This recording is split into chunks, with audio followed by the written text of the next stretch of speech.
Donc ça faisait longtemps, très longtemps que je voulais filmer cette vidéo. Presque 7 mois depuis que je suis végétarienne, hein, précisément. Donc j'ai bien des choses à dire sur le sujet et je vais essayer de vous expliquer aussi pourquoi c'est une lutte très importante, pourquoi vous pouvez vous engager à n'importe quel âge et pourquoi il faudrait s'engager. Où sont mes carnets ? Donc je sens déjà plusieurs questions qui doivent trotter dans ta tête et je vais essayer d'y répondre calmement, précisément. Premièrement, peut-être que tu as ce soupçon de jugement en toi, peut-être que tu te dis que, je sais pas, c'est débile d'être végétarien, qu'il y a d'autres choses, d'autres causes pour lesquelles on devrait s'engager.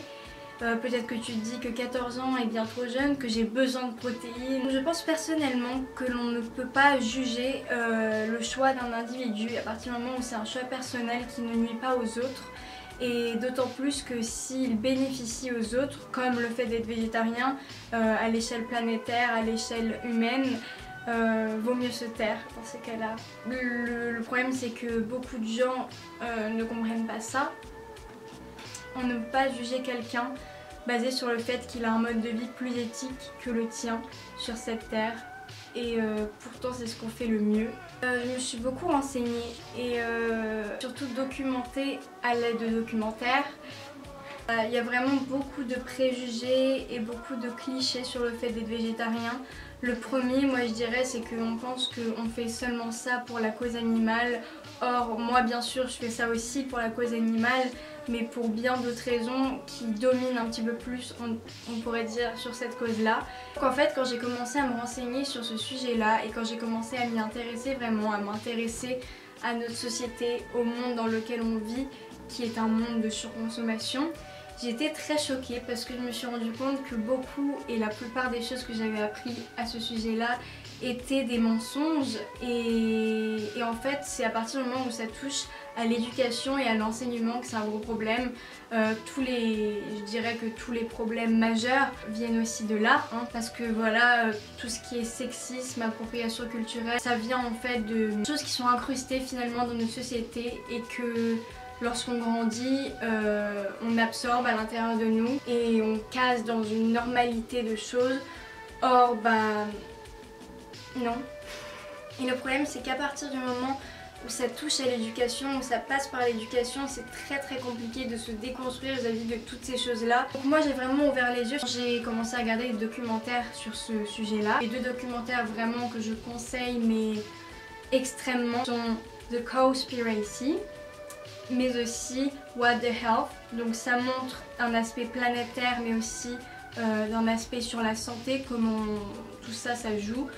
Et voilà, j'ai vraiment été assez outrée. Des choses que personne dit et c'est des choses que du coup personne ne croit. Pourquoi on pense que les gens végétariens et véganes sont extrémistes et absolument stupides? C'est parce que une représentation qui propage ce message-là est faite sur les médias. Il y a un gros souci autour de ça puisque ces représentations-là sont aussi celles qui forgent tout notre côté sexiste, raciste, homophobe, tout ce que vous voulez. Et pareil pour notre point de vue et notre vision des gens qui sont véganes, etc. Moi aussi j'ai pendant ma vie pensé qu'ils étaient cons et que leur lutte était absolument inutile, mais heureusement je ne fais plus partie de ces personnes-là. Et si tu fais encore partie de ces personnes-là, dis-toi qu'il n'est pas trop tard, tu peux te déconstruire par rapport à tout ça et tu peux t'engager dans une lutte bien meilleure que celle de juger les autres et de nuire aux autres qui eux ne te nuisent pas du tout, bien au contraire.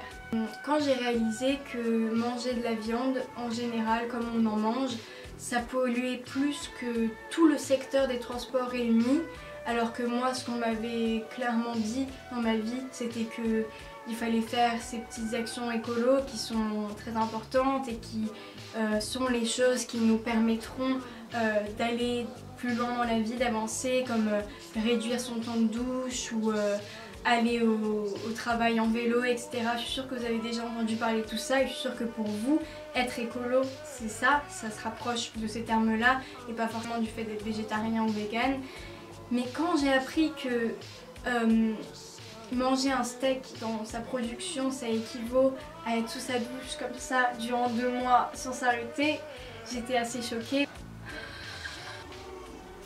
Donc c'est vrai que c'est drôle, on pourrait en rire. C'est un peu l'épée de vache qui pollue notre planète, mais pas que. En partie, si vous voulez, vu que nous, pour nous nourrir, on crée des bétails, on concentre beaucoup d'animaux dans un petit espace. Après, ils produisent beaucoup de gaz divers qui ensuite polluent beaucoup. Il y a aussi tout le problème de pénurie des eaux, puisque encore une fois, on concentre des animaux, on les fait beaucoup manger, mais ensuite ils doivent aussi rejeter tout ça, et les excréments sont directement déversés dans des eaux, dans des sources qui très souvent, voire tout le temps, sont situées dans des zones où il y a des populations défavorisées qui vivent.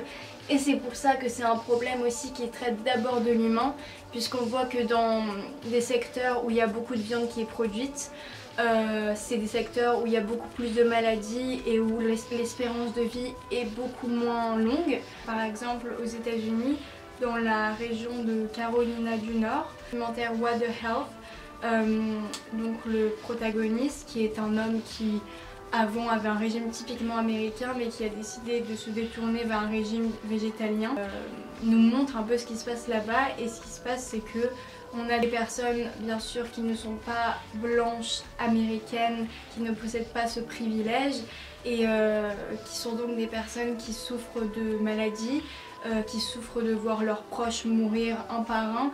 Voilà, parce qu'il y a beaucoup de bétail de cochons, de porcs là-bas. Pareil, peut-être quelque chose que vous saviez pas, c'est que 80% des zones de pêche sont épuisées ou surexploitées. Et d'ici 2048, c'est-à-dire dans 30 ans, on s'attend à ce que l'océan soit totalement vide de tous les poissons que vous connaissez, qui sont actuellement très souvent dans vos assiettes et sur le marché. Il y a plus de 80 millions d'hectares de forêt qui ont été détruits depuis les années 80.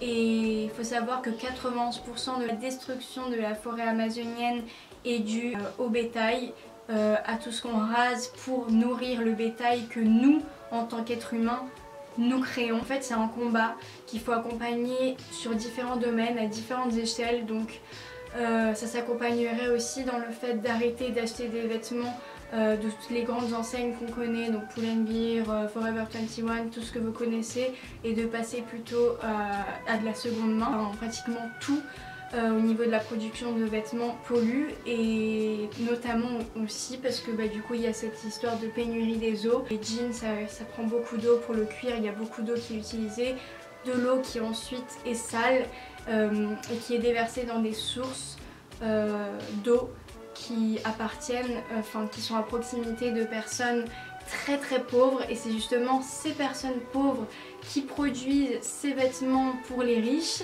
qui ont encore moins accès à des choses de base comme l'eau. Beaucoup de gens aussi diront que c'est pour la mode, qu'il y a eu vraiment une grande vague, un déferlement sur tous ces sujets-là qui sont être végétarien, vegan, mais aussi il y a eu une vague de féminisme sur les réseaux sociaux.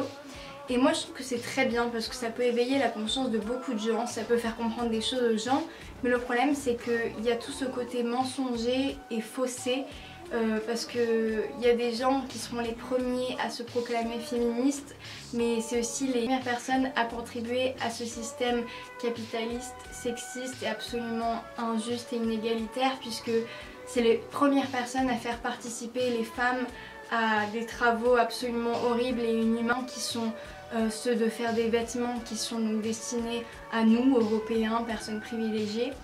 Et ça c'est dans le documentaire The True Cost que j'ai réalisé ça. Je peux comprendre que des gens critiquent certains végétariens ou véganes, certains végétaliens, parce que c'est vrai que quand on n'accompagne pas notre combat à différentes échelles, ça a absolument aucun sens, parce que à la fois on va essayer de réduire notre consommation d'eau par éviter de manger de la viande, mais après on continuera à contribuer à une production de vêtements qui elle est aussi vraiment très importante au niveau de toute l'eau qu'elle utilise.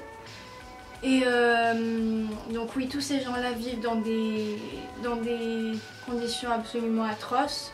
Et le seul truc moi que je me suis dit à ce moment-là, c'est que j'étais pas du tout à leur place, que j'étais vraiment très chanceuse, et qu'en plus de ça, je pouvais totalement user de ce privilège-là pour m'abstenir d'aller acheter chez ces marques-là, d'arrêter de manger de la viande. Et je me suis dit pourquoi je le fais pas et pourquoi je l'ai pas fait plus tôt. Et la réponse était dans le fait que j'étais pas consciente avant de tout ça forcément. Mais dès que j'en ai été consciente, je me suis dit je ne peux plus être spectatrice et actrice de ce système. Une des premières choses qui peut faire peur quand on bascule vers un régime végétarien, végétalien ou autre, c'est qu'on peut se dire qu'on va manquer de protéines. Alors il y a eu un véritable mythe autour des protéines qui s'est construit dans notre société. Mais il faut savoir, j'ai été vraiment outrée d'apprendre ça très récemment. On a besoin que notre apport de calories quotidien soit seulement basé sur 2 à 3% de protéines. Donc il faudrait que dans toutes les calories qu'on consomme, idéalement il n'y en ait que 2 à 3% qui soient des protéines. Donc je peux vous laisser imaginer à quel point on en mange trop. Toute la nourriture qui provient de l'animal est très riche en gras, en protéines et en cholestérol. Et c'est aussi une alimentation basée sur tout ce qui provient de l'animal qui est directement résultat de diverses maladies comme les maladies cardiovasculaires, comme les cancers et le diabète. Encore une fois, si vous voulez des exemples précis, on voit que plus on est dans un pays où on consomme des produits qui proviennent d'animaux, poissons, parce que le poisson c'est aussi la même chose, c'est riche en gras, en cholestérol et en protéines, plus il y a de maladies cardiovasculaires, de diabète, etc. Et dans des pays par exemple comme la Thaïlande, qui sont des pays où on mange très peu de viande, de poisson, de tout ça, il y a beaucoup moins de maladies de ce genre là. C'est vraiment seulement dans le goût et c'est seulement dans l'éducation parce que tout est passé par là. Moi aussi j'ai été élevée en pensant que j'avais besoin de protéines et de calcium, mais heureusement j'ai réussi à comprendre que mes protéines, même si j'en ai pas beaucoup besoin, si j'en ai pas autant besoin que l'on me dit, je peux les trouver dans les végétaux, tout comme le calcium et toutes les vitamines nécessaires à mon bon développement. Et oui, on continue vraiment juste à en consommer très égoïstement. Pareil pour toute l'industrie du textile, c'est pareil avec l'industrie alimentaire, de la viande, etc. C'est vraiment du pur égoïsme. C'est nous qui ne sommes pas conscients déjà de nos privilèges et qui n'essayons pas tout simplement de le faire basculer pour s'engager dans une lutte pour aider des personnes moins privilégiées que nous et pour contribuer à laisser une empreinte vraiment positive sur cette planète. J'ai envie de conclure avec cette très jolie phrase qui est que j'ai commencé à manger pour les autres au lieu de manger les autres, parce que voilà, il y a aussi une question d'être antispéciste. Je vous mettrai toutes les ressources de documentaires dont j'ai parlé dans la barre d'infos pour que vous alliez vous renseigner juste après cette vidéo si ça vous intéresse. Si vous voulez pas être conscient et au courant de ce qui se passe et si vous voulez fermer les yeux sur toutes ces choses-là, soyez au moins conscient et au courant de votre égoïsme et de votre privilège que vous avez de vivre comme ça. Parce que moi, pendant 14 années de ma vie, j'ai été très égoïste. Et là encore, je le suis parce qu'il y a beaucoup de problèmes auxquels je participe encore, bien sûr. Et j'ai beaucoup de choses à apprendre, mais je sais que je suis sur la bonne voie. Et posez-vous la question de est-ce que vous l'êtes aussi? Et sinon, qu'est-ce qu'on peut faire pour arranger ça? Kiss love, bisous bisous. Peace and love. Peu importe votre mode de vie, je ne vous jugerai pas. Continuez à propager de l'amour, de la positivité. Et on se revoit très vite pour une nouvelle vidéo.